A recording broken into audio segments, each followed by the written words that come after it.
What's up, everybody? Doc 1985. There's levels to this. All right, check this out. So today I was invited to go do a podcast with Chill Gaming. Shout out to you, Chill Gaming.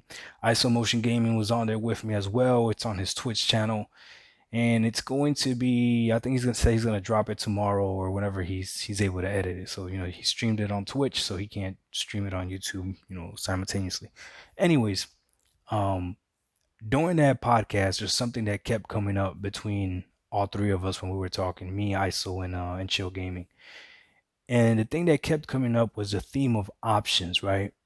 And when I got off that podcast, I kept thinking about this all day, right? Guys, we live in a good time for gaming right now. Right now, this is a great time for gaming because everybody's doing something different. All these companies are giving us different options as to how we play games. And I think that's great.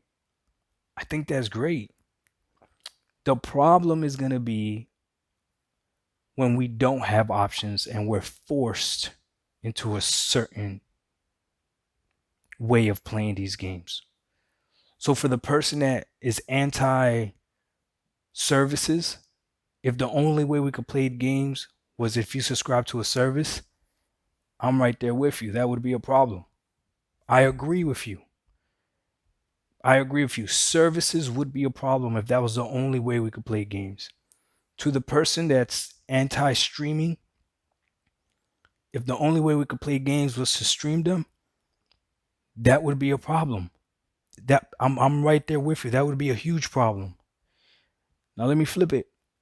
If the only way you could play games was to buy the next generation hardware at its full price, and you had to buy games at $70, that was the only way to play games, I would be against that too. I like the options that I have.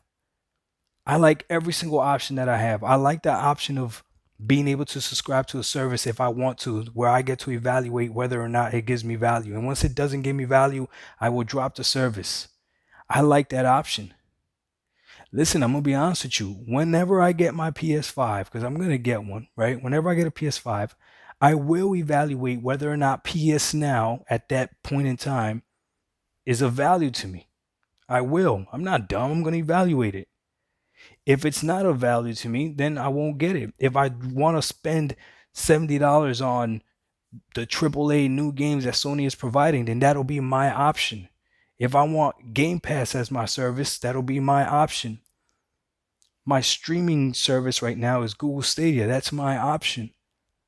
Guys, I understand. I see the comment sections, and it's crazy because the comment sections, every single person picks on something, and specifically, somebody says how streaming is going to destroy gaming. Somebody says how services is going to destroy gaming. Somebody says how all digital is going to destroy gaming. And it's like, I get it. I understand it. But that only happens when we lose the option. When we lose the option. So how do we not lose the option?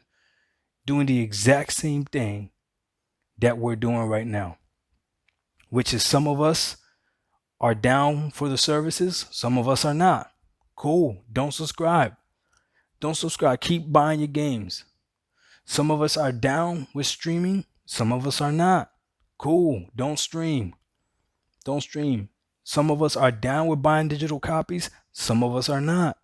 Cool. Don't buy digital copies. Buy them all physical.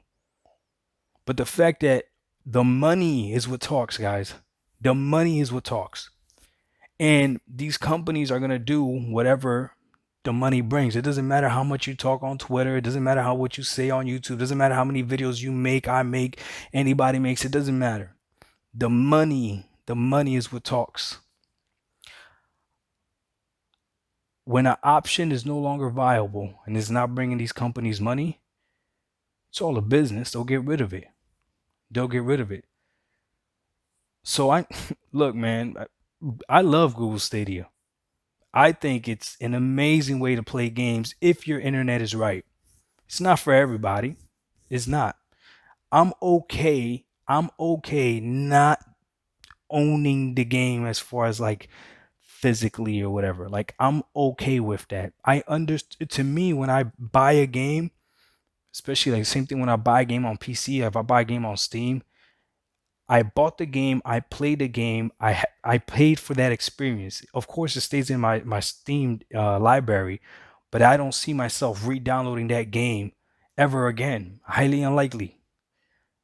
Highly unlikely. Like I'll probably never play the first Assassin's Creed or Assassin's Creed 2 again on PC. I beat it, I'm done. Like to say I'll never play it again. But to other people, whatever you value, I understand it. But you have the option of downloading it again if you want. Things like that, Google Stadia, whatever, where I streamed the game, I beat Watch Dogs 1, right? I do not see myself ever playing Watch Dogs 1 again. I just don't. So I'm okay that I paid for it. It's done. I paid for that experience, and to me, that experience was worth it. I'm okay paying for Game Pass, and if they take a game off of Game Pass, I'm okay that they replace it with another game. And if I missed a game that I really wanted to play, hopefully it comes back on later on. And if it doesn't, and I really want to play it, then I'll go ahead and buy it. I like that option. And when it comes to the PS5, whenever I do get one, I do like the option of being able to specifically pick what game I want to play on it and only playing one-time fee for that game, and hopefully that game is good enough where it keeps my attention long enough where I feel the value of the $500 price tag for the system and the $70, $60 price tag for the game. The options. I'm going to pick whatever option makes sense to me. I hope that makes sense, right?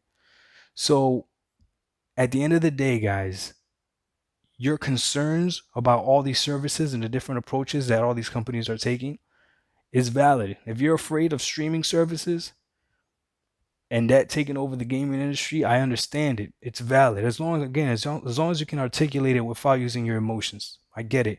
If you're afraid of gaming services, same thing. I get it. Articulate your concerns. I get it. But those concerns are only really valid once those other options are gone and we're forced to go down that road. So as long as we're not forced to go down that road, we're still winning. So at the end of the day, we need every single type of gamer. We need that gamer that is anti-service, that is only going to buy physical copies. We need a gamer that's okay with buying digital copies. We need the gamers that are okay streaming. We need the gamers that are okay with services. Because if we got gamers that like streaming and the money's in streaming, guess what? The streaming is going to get better. If you got gamers that are pro services and the money's in services, guess what? The services are going to get better. And if you got gamers that are willing to only buy banger games and the money's in that, you're going to have developers and all these companies making banger one-time games. I don't see a problem with it. Dog 1985, yo, there's levels to this. And when we have options, we're winning. So don't shoot none of these options down. I'm down with every single one of them. We out. Peace.